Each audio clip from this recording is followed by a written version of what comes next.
Welcome back to Winning It Isn't Easy. Let's talk about 3 more mistakes that you can make in your initial application process that can sink your claim.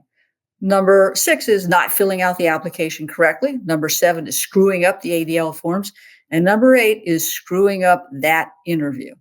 Okay? So any one of these mistakes can result in a claims denial, and we don't want to make any of them. So mistake number 6 is not filling out your application correctly. It looks simple, but it's anything but. There are hidden traps in this application that are designed to get you to answer questions in a way that will allow the carrier or the plan to deny the claim. Now, while you should answer these questions truthfully, you also should not exaggerate. But you need to explain things in a way that is consistent with what your doctor's reports have to say and what you're saying on your activity of daily living forms. What information you put on that application should be the truth, as I've said, and it also should be consistent with your social media accounts. Please shut them down.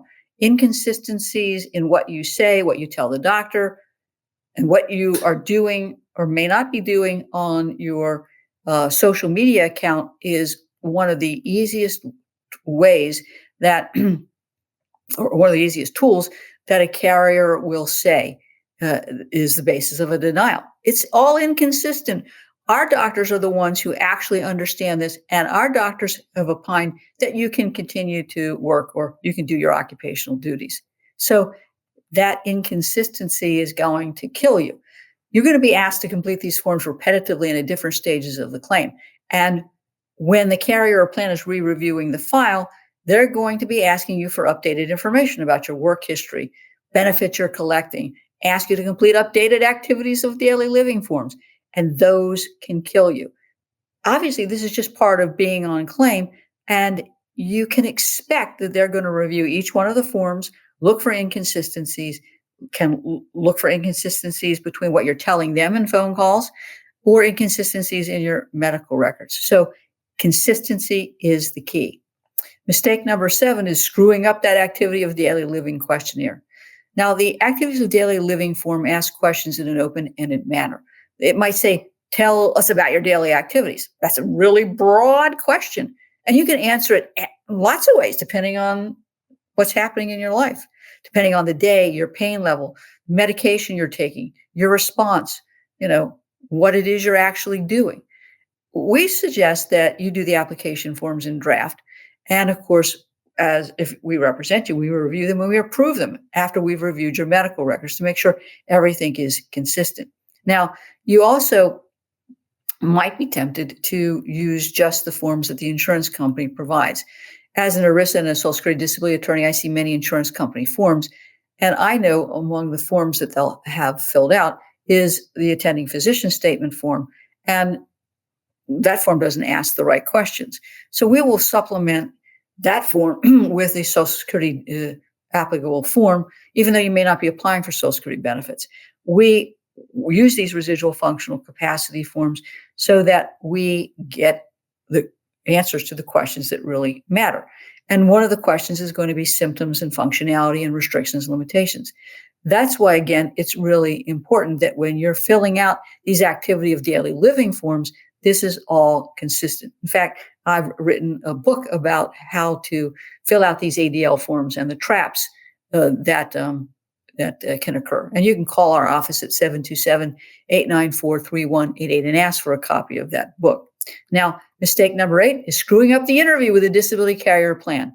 If you are a high dollar claim, if you're a professional, you can anticipate that the carrier is going to want to take your statement.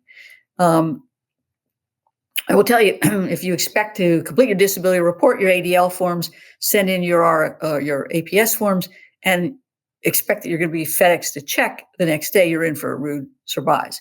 Your application is going to be reviewed by a claims examiner who's going to review the terms of the policy to determine your eligibility. Once they determine your eligibility, they're going to send your medical records to the medical department for review, their accounting department for an accounting analysis, and they're going to do ultimately a claims evaluation roundtable.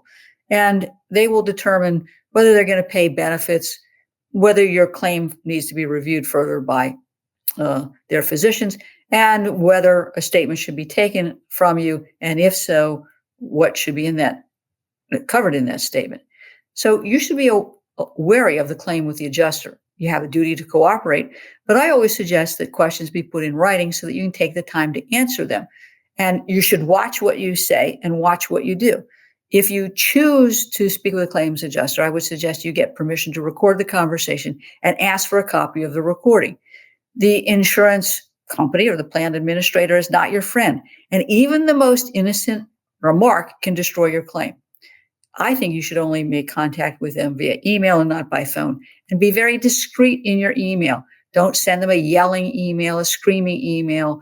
Don't tell them your life story, because I will tell you, even in your emails, even in your conversations, even in any statement, they're going to summarize what they think you said, and they're going to interpret what you said in a way to create reasons for a denial or a claim termination of benefits.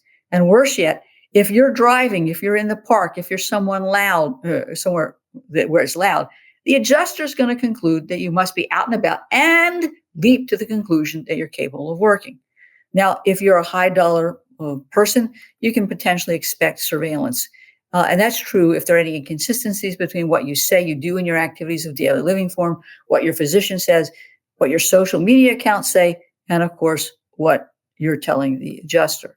If you think there's surveillance, please call the local police department and report it, and they should come and investigate whether you're being surveilled or harassed. If you do have a conversation with the claims rep or any other insurance company personnel, you should keep a written record of who you spoke with, what was discussed, when the call took place, what information they requested, what questions they asked, and always ask for an opportunity to supplement whatever you have talked about in writing. Better yet, you should be represented by an attorney if your statement is going to be taken.